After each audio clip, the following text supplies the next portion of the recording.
Welcome, everybody. Hello, one and all. We have a spooky adventure for you today. So come on in, share this out, and here's a little smudge for you while you do so that you can be fully present as you come in today, because we're a family here. And welcoming back to our family again, we have Jim, Harold, and Dar, and we are so excited. But before we get to our wonderful guests, I want to share we have Rhonda Elliott, fresh back from Scotland here, from Cerulean Forest Reiki. And then we have Teresa Clan from teresaclan.com. Woo, woo, woo. And me. Hi, I'm Teresa Warren, called T-Dubs now. And at the end, stay tuned to the end, because Rhonda will be pulling a card for the week ahead. We are pre-recording this, but she still asked the cards for after the 19th. You know, she got it all figured out. So welcome, Rhonda. You and Dar are twins today, I noticed. Yes, I know. We've got our Stay Spooky. And you know, I saved this because I don't want to overwash it and get it faded. So I save it just for this time of the year or for special occasions, because I love your merchandise. And I see you have your Stay Spooky. And Jim has his on too. Yeah. There we go. Yeah, we're all Stay Spooky. And when I want to freak myself out, I listen to the Campfire. And when I don't, I listen to Jim and Dar on the Paranormal Podcast, because my husband and I laugh so much listening to the two of you. It's information, but it's so filled with humor and charm. We just love it. Thank you. Jim, you've been podcasting for over 20 years, and you have like 2 billion downloads. I know it's not that many, but you're like the original guy of podcasting. And anytime I say, we've had Jim Harold on, we're going to have Jim, they go, I know that name. And then we go through the thing, and everybody seems to know you out there. Oh, cool. So it's I was nice. somewhere. I was somewhere. I was at my son's house. I was talking to his friends, and they have heard of Jim Harold too. And their favorite story was that one at that place way off somewhere, and the wall, the Roadhouse Saloon, Saloon. That was their favorite too. So the same, Rhonda, same. Sorry to interrupt. No. And I think your new podcast, the Paranormal Reports, because of the dynamic between you and Dar's just like, I think it's really hit a new note for a lot of people. Like there's a lot of information. We know Dar doesn't completely love AI. Neither do we all. There's parts of it that are very scary. It's like the double-edged sword. But I don't. It's like the internet. We like it, we hate it. And it's nice that you have this like corporation that's a family-owned corporation that you guys are thriving. And I know it's been a little difficult for a few years, but so has everything gone wonky in the world, I guess. But I'm glad you seem to still be popular and out there. And I would like you to tell about the first thing that's coming up. You're going to have a spooky party. So I wanted to get that out, because that's a good way to promote everything. Yeah. Every year we do a video live stream. I dress up, Dar dresses up in costume. Last year was Lydia and Beetlejuice. And then the year before that was Laszlo and what's her name from Nadja and Laszlo from What We Do Behind the Shadows. You've been Flo from Progressive. I don't know if they have that up in Canada, but Flo from Progressive. Yeah. Wow. You were the Joker, Pennywise, my favorite, Chucky. You've been Medusa. So every year that's part of the fun. And then we have games. and trivia, and just we have a good time for Halloween. And the way the calendar worked out this year, it's going to be on Halloween night at 8 p.m. Eastern, and we'll be doing giveaways and all kinds of fun stuff. So I'm looking forward to it once again. And I know Dar enjoys it too, right? Oh, I do. It's fun. It is fun. And it's great to be able to meet people, like have the, the listeners, the watchers come on and maybe share a story or just share a little anecdote. So I enjoy that part, just getting to meet other people.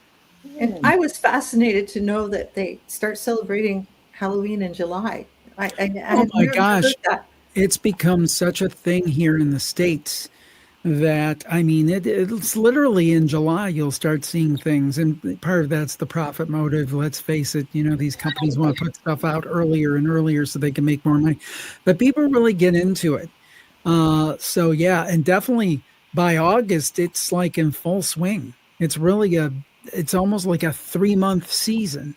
So, yeah, it's like by the time it's over, I'm always kind of like, oh, I'm tired. But the cool thing is what I always tell people, there's a lot of people who get into the spooky stuff for Halloween. That's pretty common. You can go on all the different podcast services and YouTube and all that stuff. And there's a ton of spooky content. But then November 1st, everybody's getting out the Christmas trees.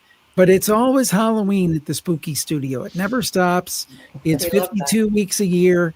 So if you love the Halloween stuff, certainly we hope you listen to us and watch us this time of the year. But don't worry, everybody else is going off and getting their Christmas trees, and we're still doing spooky stuff on November 1st. Ghost stories were always part of Christmas. So yes. I think it's so cool. I mean, Christmas Carol, for one thing.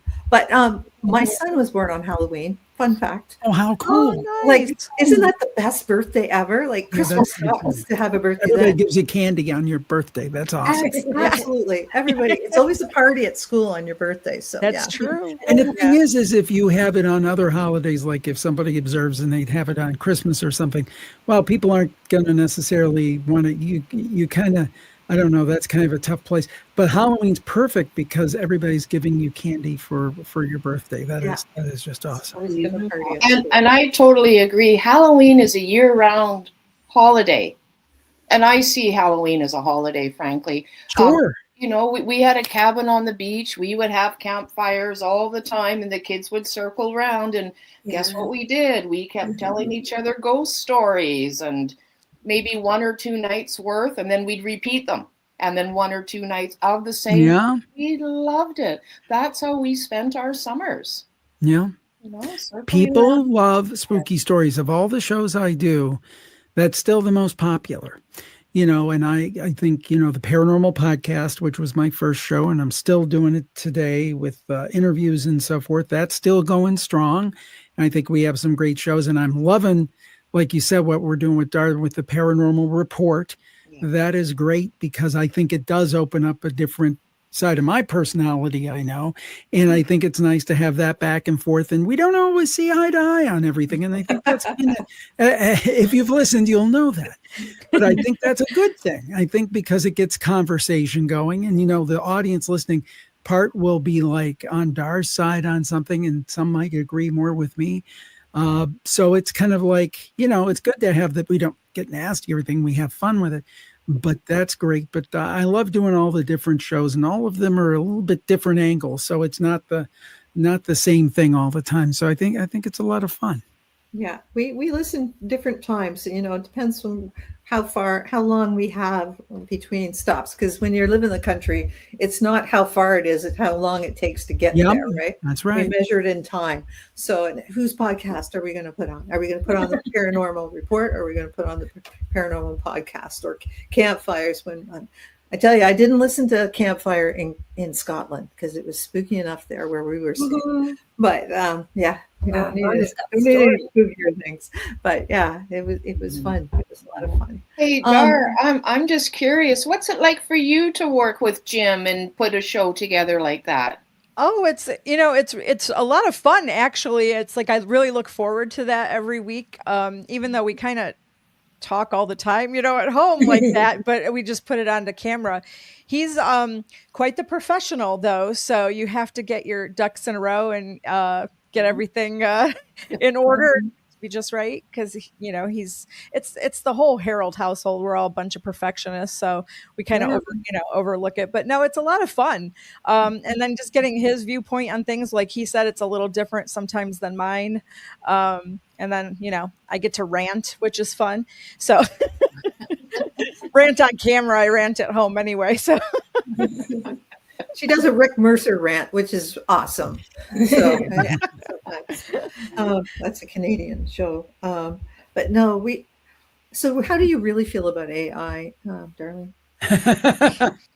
Well, you know what? I'm kind of like with what you said, some of it is so beneficial, like when they can use AI to maybe develop a prosthetic for someone or use it medically to help somebody, or, and I'm not even saying that I don't use it. I use it a lot of times to tweak my writing if I felt like, that's not quite strong enough or not persuasive enough. So I'll use that.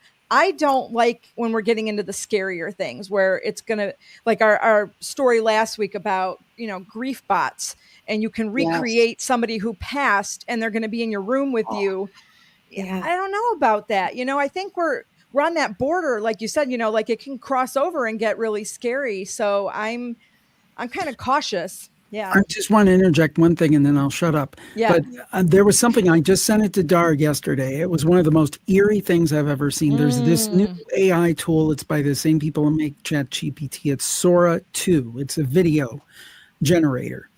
And somebody took John Kennedy and had him standing in Dealey Plaza using his voice. He's dressed in a suit and he's pointing at the different things in Dealey Plaza and said, remember, the shot didn't come from the Texas School Book Depository over my head. It came from back over there on the grassy knoll. And it's him talking. And if I didn't know better, I would think it was him talking about his own assassination. It was just scary. Creepy. It was very scary. It was very scary because if they can do that, what else can they do? And they can make anybody say anything. So how do you now know what is truth and what is a lie? Right? How do you even decipher that? They could put somebody up like you, Rhonda. They could get you on there and they can have you saying something that's completely off the wall, bizarre, that can get you in a lot of trouble. And you never said that. How do you prove it? Yeah, it's crazy, right? It's crazy. That's why we had a medium on our show this week, and I guess that would be one of the ways to get around that, because we can just talk straight to them, because I believe there's that connection between people, and it was interesting to have Reverend Nicole Powell on our show talking about her mediumship skills and how Teresa's a medium and Teresa does mediumistic stuff too, and I'm just a ghostbuster. But anyway, it's we AI. It like I said, it's a tool and it's kind of fun to. I'm scared of it too. Beyond the big part, but how do you think? Why do you think there's such a fascination with the paranormal now? Like, it seems to have even grown bigger in leaps and bounds. Like, we used to be all called whack-a-moles, but now it's sort of like accepted. Like, of course, there's spirits on the other side. Nobody really questions that anymore. It doesn't think you're totally off the ball. Why do you think that is? You want to go first, Dar? Oh, no, you go ahead. Well, I think about this.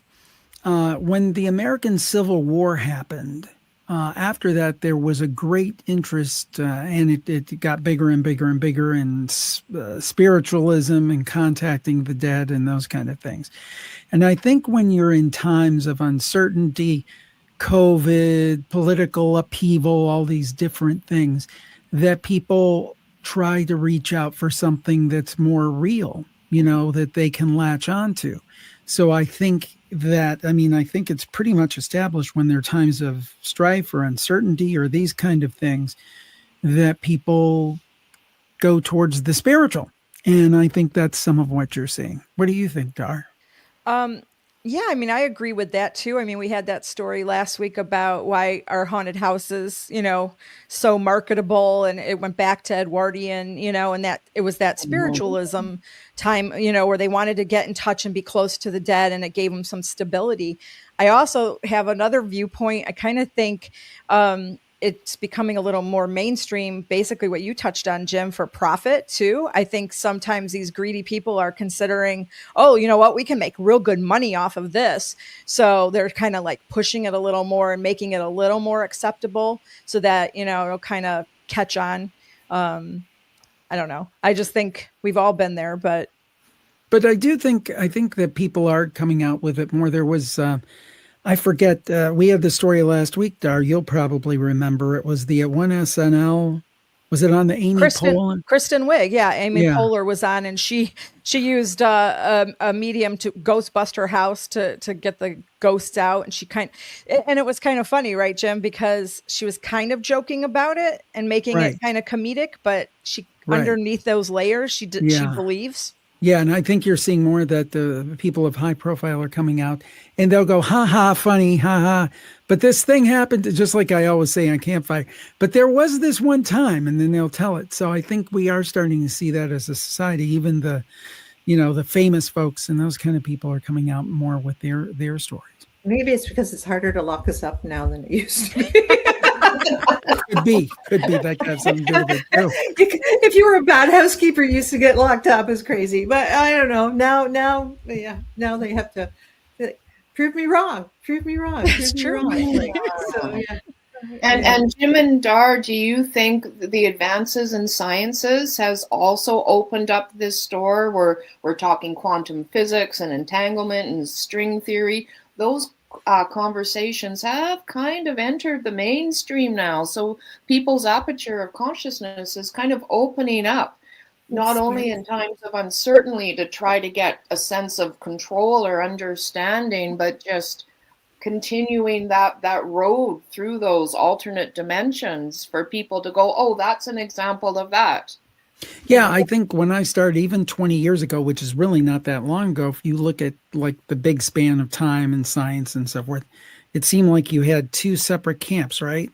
Yeah. And it feels like the camps are getting a little closer. There's still that division, but it seems like more and more we see more and more stories of, well, science says there might be something to greater consciousness, or science says there might be something to fill in the blank. And I do think we're seeing those kind of stories. And some scientists are saying, well, wait a minute. This doesn't all quite fit in the materialistic mode that we had in mind. And maybe there is something to some of this woo-woo stuff. What do you think, Dar? Oh, well, we're definitely seeing that. I mean, I'm just commending those scientists that do want to like buck up against the traditional viewpoint all the time. And they're like, start like Avi Loeb, for instance. I mean, he is really pushing with this 3-eye atlas, and NASA saying, no, it's a comet. And I'm just appreciating that, you know, alternate views are being allowed to the table, right? They're being allowed to the table now, and it's letting just mainstream people like us, you know, be able to read it, maybe form our own opinions about what science is saying, or what they're seeing. So I'm enjoying that part, I think. No, you've interviewed a lot of people, Avi Loeb and a lot of other people, and you know, at one point in time, the conspiracy was that we never went to the moon, right?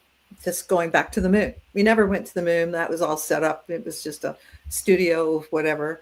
And now it's like, we went to the moon, we saw spaceships there, and we weren't allowed back. I've heard that one too. And I'm just wondering, like, what are your thoughts on that? Like, well, I will say a couple things. First of all, I personally believe we went to the moon. And actually, I interviewed years ago a guy by the name of Bart Sibrel, who made the assertion that we didn't go to the moon. And he made the mistake of confronting Buzz Aldrin about that. And Buzz Aldrin punched him.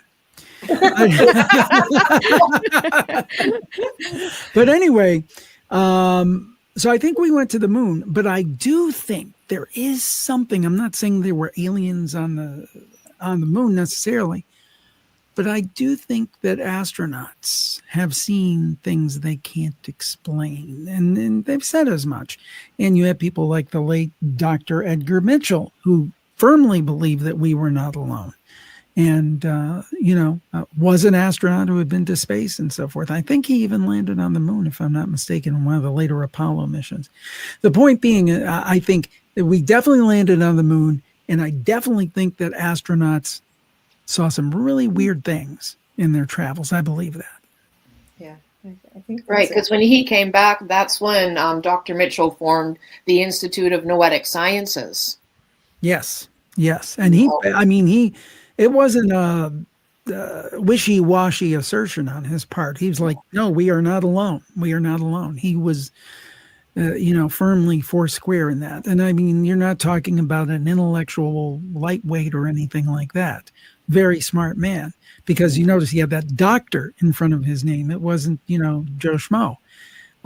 So I definitely think that there's certainly something to the idea that these astronauts have experienced something. And I think, I hate to be conspiratorial, but I think that it's pretty obvious that the government knows a lot more than they're letting on to. Yeah, I'm with you on that one too, Dar. I just think that what really annoys me about them knowing more, they think we won't be able to handle it. But they've been grooming us since Star Trek to handle it. Like all the things that the creator of Star Trek, Gene Roddenberry, put into his shows. Like, did he download all that information from somewhere? Because it's all stuff we're using now. Communicators, right?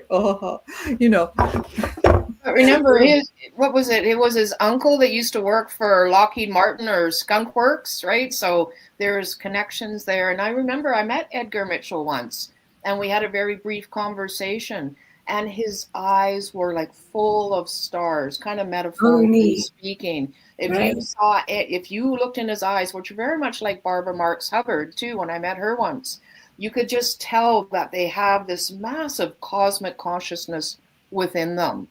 And I can never forget that. And do you guys know that Danny Sheehan is, through the New Paradigm Institute, it's Global Disclosure Day on Sunday, October 19th. There's a live event from 10 a.m. to 2 p.m., of course, Pacific time. I did not know that. Yes, so that's good. I've signed up for it already, and I hope to see y'all there too, and just sort of see what's up to date, right? Oh, for sure. That sounds very interesting. We're going to have to check that out. Yeah, for sure. I mean, Danny Sheehan's one of my favorites. Whenever he's popping up on interviews or something, I really try to go there. Right? I need to get him on the shows. I don't think we've had him on the shows. It amazes me, even after 20 years, there's people we've missed. Now, unfortunately, we've missed some people who we're not going to get on the show because they've moved on. But it always amazes me. We get a lot of people on the shows, but occasionally there'll be ones like, oh, why haven't I had him or her on the show? So write that one down, because we'd love to see them. Get to work on that. Yeah. Like the whole UFO question, I think with the invention of the iPhones has given us all cameras in our pockets. So now we're not afraid to show our little lights in the sky, or the tin cans that we see floating around, or all just the weird stuff that happens. And I think it's, we can't all be crackpots. We can't be all not seeing stuff. Like you often say on your show, if only 1%, that's a big number. That's right. That's exactly right. That's the way I guess I say it, so I feel that way. But I mean, the thing is that, yeah, I mean, is everything that we see in the night sky alien craft or something like that? No, people can be easily fooled. Not being disingenuous, but they can see, Starlink, or they could see the planet Venus and those things. But that's not all of it, not by a long shot. And that's what they want you to believe, or they'll say, well, they'll point to some things that are legitimately explicable. Well, that turned out to be thus and so, and it turned out to be thus and so. Legitimately, aha, there's nothing to any of it. That's where they get you. It's like, no, you can explain an incident. That doesn't mean you can explain all the incidents.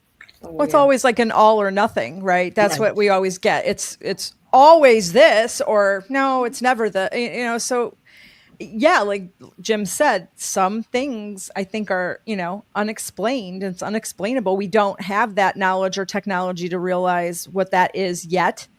But they don't want to tell us that. I don't know why. like you said, maybe they think we can't handle it. That's what I kind of think. It's like, you don't want us to have that information, but why? Or do you not even have the information? Do you not even know what it is? And you just don't want to admit that you don't know what it is because, that's kind of what I think. And even people in the we talked about the government, when it comes to the U.S. government, and it's a monolith. But there's even people within the government who can't get a straight answer. Representative Tim Burchett is one who's been coming out very strongly, particularly talking about these transmedium objects that go very fast in the water and then just duck out into the sky like it's no big deal. And he says he's been told by Navy personnel that these have been spotted on numerous occasions. They go hundreds of miles an hour, where maybe the best systems that the U.S. has can go 40 miles an hour underwater. And these things that go hundreds of miles underwater like it's nothing. And he's been told by Navy personnel, and this is a U.S. congressman, whether you agree with his politics or not is kind of immaterial. I mean, and he's coming out and saying this very publicly on social media, on podcasts, and so forth. So either we've got a totally, somebody who is irresponsible and unstable in the U.S. Congress, which is not always hard to not unheard believe. of. No. Go ahead. Or we have, I will not say anything. Not my circus, not my monkeys. Basically, I like that. Or basically, you have a U.S. congressperson saying, this is real, the debate's over, this is real. Now, what it is, that's a question, but it's absolutely real. And, and I was going to say, do you feel that, I feel like they've been here always, for the last several thousand years. It's not like we're getting invaded all of a sudden. They've been here all along. Now they might ramp up their activity or something. But yeah, I think they've been here. And I think, I know a lot of people don't like von Daniken's work, Eric von Daniken, who I've luckily had the opportunity to interview, but some people don't like it because they think it looks down on ancient civilizations, which I don't believe. I in no way want to look down on those indigenous peoples and these brilliant ancient cultures. They deserve a great deal of credit for everything they were able to do. And I think in many cases, they had secrets that we still haven't figured out. In other words, yeah, we can make an iPhone, but could we build the pyramids? I don't know. I don't think so. But the point is that when you see an image, statuary or something of a figure in the ancient world, and then thousands of miles away, there's the same statuary of a same strange figure in two totally discrete cultures, non-human looking objects or beings. It's like, did they just imagine this independently, or was there something else visiting us? I think there was something else visiting us. Absolutely. And I know Dr. Stephen Greer does a fair amount in this world too, helping promote awareness, CE5, the app download, which works. I've had lots of connections, especially since working with Stephen Greer's material. And he talks about, different people in the government. He uses the term, they're not read into certain programs. Right. So they just, that's right. See, it's plausible deniability, because if somebody is not told about a program, they can deny it. Right. I would say, are there, do we have access to reverse engineered technology? No. Well, as far as that person knows, that's 100% true, but they don't know. I mean, what about the huge U.S. black budgets, the budgets that we have no idea what they're being spent on? Right. And Congress doesn't know what they're being spent on. There's a lot of room there for a lot of strange stuff. Absolutely. I can hardly wait till we get full disclosure and they come and they land and we can go, told you so. Yeah. I told you so. I have lots of people I'm going to say, I told you so to when I. Well, I mean, if you're to believe this 3-Eye Atlas stuff, you might not have to wait till long. This is going to get really interesting. Is it just a comet, or is it something living? Is it a alien mothership that's going to spawn all these other little ships? I mean, it's kind of scary and it's kind of weird. And I feel like I think it is. Jim? What do you think? I think it's us from the future coming back. Could be. coming back and maybe coming to warn us, or maybe coming to screw us up again. I don't know. I don't Coming know. for fresh DNA. That could be. Yeah. I just think of that old Twilight Zone episode, To Serve Man. Yeah, Don't know. yeah, I remember that Over one. cookbook. Exactly. Yeah. Oh, that was a Twilight. Yeah. I remember Yeah, I that. remember. Yeah, that's cool. I have a question because Jim Dar, you're from my perspective very much in the know. You get some brilliant, just really exciting guests on your programs. Do you think there's been any impact on the cohesiveness of the field around Earth, whatever you might want to call it, that's interlaced or maybe distorted through something from when they turned on the Hadron particle accelerator in 2008, or blowing up atomic bombs? I mean, people have suggested that's creating distortions around the planet. Do you have any specific thoughts on that, Dar? No. Okay. No, you are more the expert the in that. Hadron Collider, well, atomic bombs obviously have great atmospheric impact. And I wonder, what is really kind of scary and sad is in Las Vegas, they used to make it a promotional thing that you could sit, Yes. at the top of the building and watch the explosions. Have your Not cocktail. mentioning the After effects. exposure to radiation that you'll also get while you're having your cocktail and enjoying the view.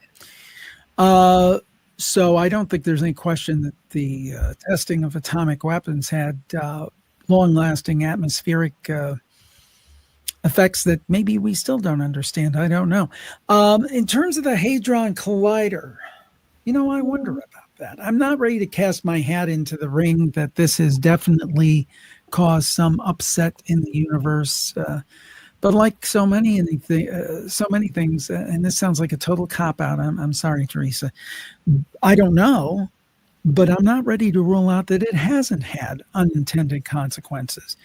And maybe it has split off alternate realities and things, because humans have a long history of developing different technologies and employing them, and they have a ton of unintended consequences. A perfect example is electric cars. I think it's very worthy to try to have electric cars and eliminate as much pollution as possible while still allowing people to be mobile.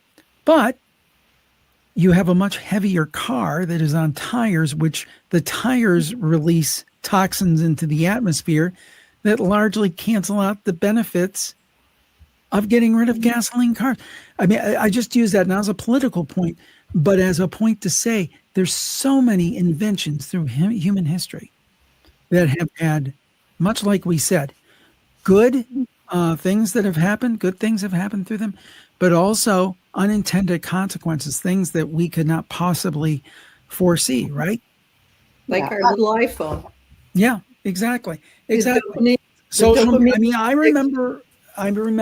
I think we all here remember when the internet started, and people said, "This is going to be great. We're going to foster international connection.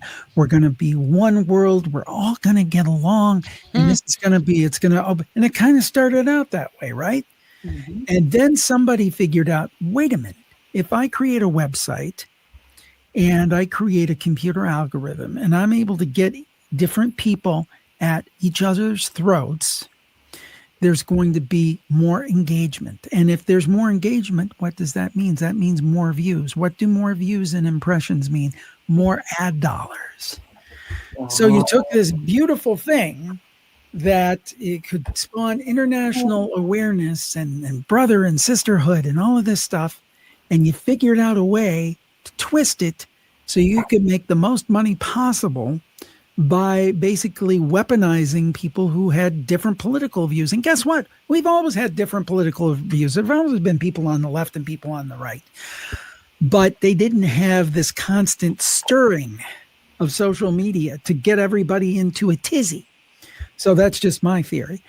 Again, Internet, great thing. I love it. I mean, I couldn't do my job without it. It makes it 100% possible. The idea I can sit here in my little room and Dar and I can record a show, and within an hour or two, it can be up and anybody in the world can listen to it for the most part, except places where we're blocked, the obvious places. But in general, that is amazing. But yet it also puts us at each other's throat through social media. So, it's I would not rule it out. Yeah, absolutely. And I agree about, sometimes these wonderful new inventions might not be as ideal as we think. This could be outdated, but when they brought in the electric vehicles, wasn't there an issue with the batteries where they just ended up in the landfill, or with solar power? You can only recycle them so much. Yeah. So the impact on the environment far outstripped getting off a reliance on fossil fuel. Right. And that's the thing. And not that we shouldn't continue to strive. I mean, I always thought it was kind of silly. We were, driving around in cars that basically worked on the same principle they did 100 years ago, but our computers get, 100% better every 2 or 3 years. I thought that was kind of weird. So I applaud technology. Don't get me wrong. But everything that's invented, it's like, Dar, you always say, what did your professor tell you about medication? First day of neurology class, walked in and the professor said, I want you to realize that every single medicine has a side effect. So your Tylenol, even though it helps you and it helps your pain, or paracetamol, if you're in UK, it helps your pain. Don't believe for 1 minute that it's not having another effect somewhere else in your body. And we know that. Happen to use that has nothing to do with No, it has nothing to do with that. No, it's just an example. But I mean, it has another effect, and they sometimes aspirin. It could be anything, any kind of medication you take. Has some other effect in your body. You could drink too much water and poison yourself. Well, and the point too is he also said it doesn't necessarily mean it's a negative effect. Like you're saying with water, it could be a very positive thing, but it has an effect. So you have to realize anything that you're ingesting has an effect on your body. To your point, Teresa, about like the atmosphere, what about, just all of these satellites that keep getting launched, or all of these little SpaceX things that go up into the air, or William Shatner and the other celebrities going up into space for 2 minutes and coming back down. How could that not be affecting our atmosphere and causing issues? You're putting something up there that wasn't necessarily meant to be there. I think. I don't know. So I think it could definitely be distorting things. A wise person always once said to me, follow the money. And that's where you'll get your answers for most things. Most wars, most technology. Why haven't we developed our hydrogen vehicles? And why have we left those? I mean, 35 years ago, we were talking about hydrogen buses, and we still haven't gone, but we can do all sorts of other things. So why has that? Because nobody benefits beyond the invention, because there's no toner ink to keep reprogramming in there. There's not. True. The razor and the razor blades. I actually talked about that with Cassandra the other day. We were talking some medical stuff, and I was thinking, with all of our technology, all of our advances, all the money going into research, shouldn't we be a little farther along in some of these like degenerative diseases and finding some cures for them, like muscular dystrophy or ALS or and you hear it all the time, the conspiracy about cancer, that they don't want to find the cure because why? Follow the money. I mean, treatment and doctor visits, and it sounds very conspiratorial, but it does make you kind of think a little bit, well, why haven't we been farther along? Like you said, Jim, I mean, they could create a computer chip and it could do, this in like nanoseconds, but we can't figure out we're that complex. So if that's the case, that gives you something else to think about. So I don't know. I know I sound a little conspiratorial, but it just makes you wonder. Join the tinfoil hat club here. Of course. I remember talking to a woman a few years ago, and her father had a light bulb in an area of the house that was installed in the 1940s and still worked. Wow. Ooh. Before they made it as a limited lifespan. Right. Oh, because you can sell one that will last decades or many. So from a business point of view, that kind of makes sense. But from a humanitarian planetary, all our relations point of view. Not quite. And this is the bridge I would like to see, the gap I would like to see bridged and brought together. Good point. Maybe. Good point. And that's where the paranormal, where they call it the paranormal, I think comes in, because when you see that we are spirits living in a meat suit, we're all the same, where there's no division. So your stories that you bring show how we all have similar experiences with the extra dimensions, because we're all part of those, if at the same time that we're here living this existence. And that's the great thing that I like about the Campfire show, is that, I talk to people from all walks of life, and some I kind of guess, they're probably pretty much strongly on the right side of the fence. And then I talk to some people that I pretty strongly guess they're on the left side of the fence. And then there's some people in the middle. I've had people recently from Zimbabwe. Of course, we always get people from the UK, Australia, Vietnam, Canada, of course, the States. So we've had people from, a ton of English speaking countries. And we even had somebody recently from Poland. And to me, it doesn't matter who I'm talking about, whether it's Stanislav in Warsaw or, Joe Bob from Texas or, Mac from New York City. They're all the same. All the stories are, they have a thread. They are the same. And it speaks to what you're saying is it's that theme of humanity, and we're all the same, and we have very similar experiences.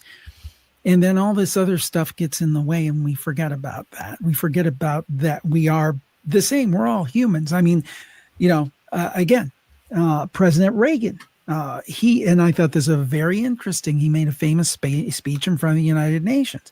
And he said nothing would unite mankind unless they had a common enemy come against us, meaning ET or aliens who had negative intentions. I thought, man, that's really something really interesting for a president of the United States to say to the United Nations. Like, is that a little hint there, Ronnie Reagan? I kind of wonder about that one. But it's true. I mean, the thing is that, yes, we have different systems, we have different political beliefs, we have different religions, but at the end, we're all still human. And that's the thing that comes through on Campfire is the humanity. And I really like that. We kind of try to get rid of all that other stuff and just focus on the humanity of it. Oh, beautiful. Dar, I wanted to ask you, for this year, what was your favorite story that you pulled out that you researched this year? Oh, on Paranormal Report. Oh gosh.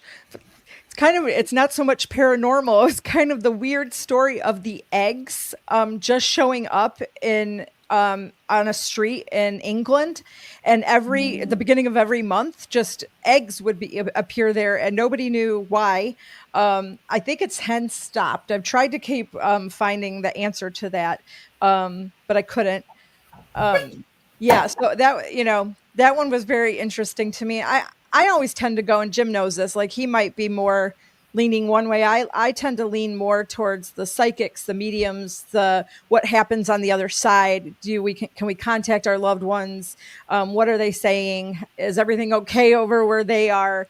I tend to link with those. So I love getting those stories on the show that are, we had one last week about like what month you were born is your aura, what color is your aura. I kind of love those kind of stories. So I always try to find something in there about that. We had that one recently about a psychic told her not to go to this city in the UK. Danger was going to await you. And she tried to avoid it. She listened to her psychic for a while, and then she ended up in that city. And, sure enough, she had an issue, and she fell down the stairs and, lost part of her skull.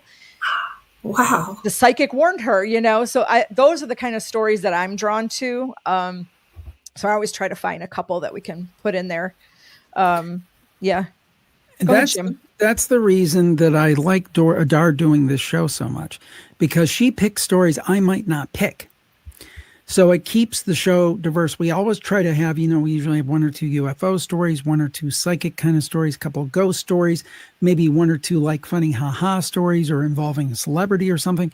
We try to keep it diverse, but she's the one, she picks most of the stories. A lot of times I just show up and I say, oh, that's a good one. That's a good one. And then through the week, if I find a story, I'll text it to her and say, ooh, this looks like a good one. What do you think? But she's really she's 90% of the show. Well, no, but thank you, but that's not true. Because she does a great job. Hey, we actually did the whole show for this week over the weekend on the couch, right, Jim? Yeah, we found so many stories. Ooh, this is good. We're texting back and forth, even though we're next to each other on the couch. But it gives us something to like have a, so we don't forget a record. Yeah, a record of what we're going to talk about. But yeah, we found a ton of stories, and you did too. So you contribute and you find things too that you that you're passionate about. You want to make sure we cover during the week. So yeah, it's a good balance. We balance each other out. And Jim, who was your favorite person that you interviewed this year on the Paranormal Podcast? Well, the Paranormal Podcast, one of my favorites. I mean, I've got a couple. One of them's going to air next week. Mitch Horowitz, who does a lot of work on consciousness and those things. I've interviewed him quite a few times in the past. He's great. He's got a new book coming out, The Sixth Sense, talking about some of Napoleon Hill's work. But one of my favorites was I just released it last week. It was David L. Sloan. And this is the keeper of Robert the Doll, the haunted doll. Oh. And he was just, first of all, it was just spellbinding. I recommend watching the video because he has he calls it Robert's stunt double in the back because you can't take Robert out of the facility, but he has a mock-up. And the whole time I'm interviewing him like we're talking right now, and I'm talking and Robert's stunt double is there sitting there looking at me and I'm freaking out a little bit. But he really brought a whole new perspective to it. And, he's been working with Robert the Doll for 30 years and he definitely believes that there's something going on with that doll, but it's not quite what you hear in the popular media. So you'll have to watch the show and listen to the show, the Paranormal Podcast, last week to hear about. But that was one of my favorite interviews of the year because it was something different and he knew what he was talking about. It wasn't somebody just writing a book on this doll. It's somebody who has worked with the doll for 30 years and definitely thinks there's something there and something that is much more than a simple haunting. Wow. Yeah, you were extremely excited about that video, that interview. Yeah, because he was down great. The stairs. He's like, "What a great interview I just had!" And it wasn't me. It's totally on the guest. It's not me. It's is the guest good? I mean, because you could be a decent interviewer, but if the guest is not good, you're not going to have a good interview. But it goes the other way around too. It does. Well, thank you. If the interviewer isn't good, then you're not. Yeah. But he was great. That's awesome. I agree. I was spellbound when I watched that one. That was my first exposure about Robert the Doll. Oh, really? And oh my gosh, he was such a good speaker, and he was able to share things in a very direct, very palpable, very oh yeah, okay. And he wasn't pie in the sky. I mean, he said, I think this is overblown, but I think there's something to this. He wasn't, because one thing I think with Dar and I have is a pet peeve is with some of the paranormal TV shows. It's like, ooh, it's haunted. Everything's haunted. Everything's a noise. There's a noise. Yeah. But I still believe this stuff exists. So I think there's a good mid-ground. And David was very grounded, but yet very spooky. If you watch that, it's spooky, but very grounded. Ooh. And saying here's why I'm thinking what's going on. And here's where I think it may have come from. He takes you back into the history of the doll and it doesn't lead where you think it's going to lead. Wow. And just great stuff. Yeah, that's so cool. So where can we find you? I know you have some new platforms, and tell us again about your show coming up, your Halloween party, because I know a lot of people get spin-offs. So give us the rundown on Jim Harold and Darlene's world. And Dar can help me.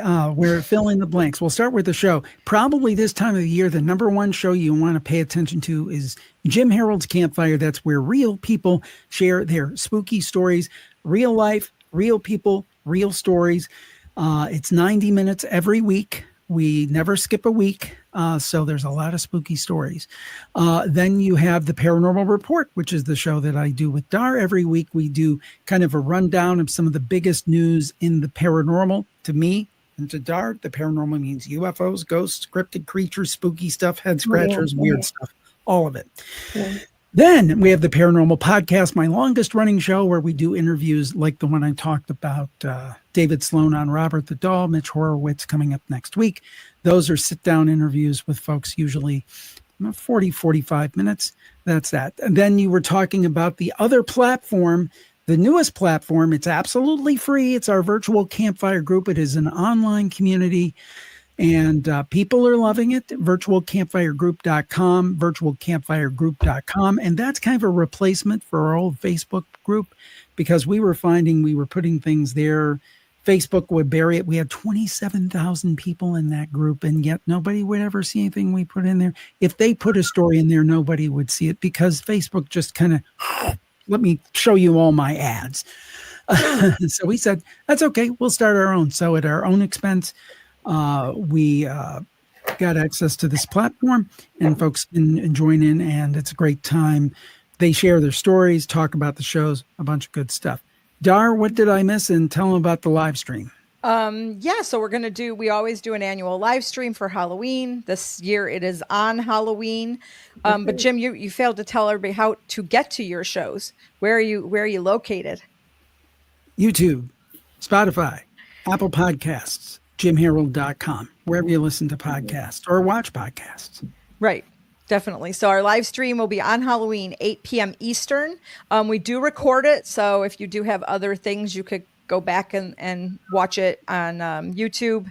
And we're looking forward to that. Yeah. And then Virtual Campfire, like Jim said, the group is great. You could share your stories, talk about haunted places that you've been to, share different merch, ideas about Jim's shows. I just listened to this episode and here's what I think, So it's a great forum to let people who are like-minded and have these things that are happening and have these experiences. It's a great place to be able to share it with others and have those feelings validated. Because I think a lot of times, like you said before, they make us think like we're kooks, but we're not, because so many people are having these experiences. So if you hear somebody else, like on Campfire with Jim, you hear somebody have that story, that experience, and you're like, well, wait a minute, I did too. And that makes you feel a little better. It makes you say, hey, I'm not a kook. See, this is happening. So yeah, or maybe it makes you feel scared. Yeah. I don't like to be scared. That too. But here's my thought on that. It's all around us all the time, everywhere, all the time. Mm-hmm. Because we can't perceive it doesn't mean it's not there. We're just not seeing it. Like a lot of people, some people have that gift of seeing, some people have the gift of hearing. It's just like some people can sing and some people can't. Correct. And I figure that it hasn't hurt us yet. So I don't think it's about to. So because they're just people too. A lot of the people on the other side, they're just people. Yeah.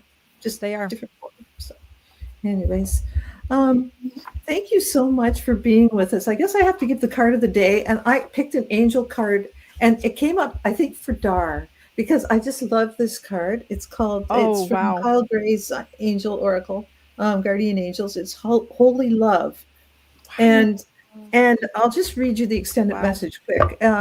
It says, angels of love are gathering around you in awe and celebration, for you are finally willing to remember how loving and lovable you are. And heaven is guiding you to see that you deserve loving relationships, loving experiences, and loving acceptance from the world around you. This card makes a milestone in your own self-awareness. It acknowledges the steps you have taken to claim your worth and to recognize that you deserve to be loved and respected and to feel good. It also acknowledges the level of spiritual openness, which draws even more divine love from your angels and the Creator. Wow. So that's making me cry. I know. Wow. And the picture too, that picture kind of just hit me a little bit, because it was like that experience. It's not totally the same, but similar to like what I had seen. What it reminded me of as well when my mom passed that night, and then you're reading that, I'm getting chills. Wow. Yeah, that really, woo. Okay.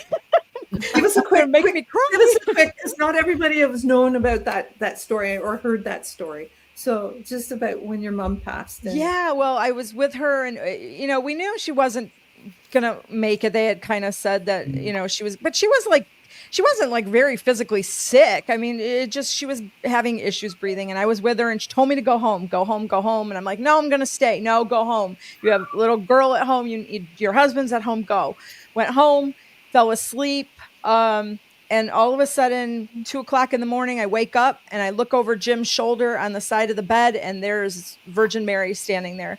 Beautiful, unlike any depiction, even unlike that. But I mean, but I knew it was her instantaneously. I felt this peace, and she was just there smiling. And that was, and then it was that fast, and she went away, and I was like, well, I know I'm not dreaming, and I could hear Jim breathing, and I'm like looking around the room, and it's all gone. And an hour later, my dad called and said my mom had passed. Wow. And my mom was just such a devout believer in Mary, prayed the rosary multiple times a day. Mary was everything to her. So for me, that was just a sign that Mary had her. She was on the other side, and she was okay. But wow, yeah, it hit, and that card hit. Wow. And I did just pull it just before we got on air. So yeah, they just want to remind you of that experience and remind you that Wonderful. love is always present everywhere. And that's what I like to say. That's what I think the paranormal says. It levels all that playing field, and that weird that's touching the spirit. It's always reaching out to us. And sometimes it may be scary because we're not exposed to that level of love and connection. True. And I think it's just, they have to knock really loud sometimes. They do. I agree. Wow. Thank you. Awesome. Stay with us. Teresa, T-Dubs, you got anything? I know you love listening, so you're always... Yeah. No, I was having fun. I was right about the time because Teresa K has the questions. Oh, yeah. You have a question, TK. Oh, I do. My created little oracle deck here of questions. Let's see. We're not time constrained like we used to be. Okay. If you had one message to share with all the people in our world, what would it be?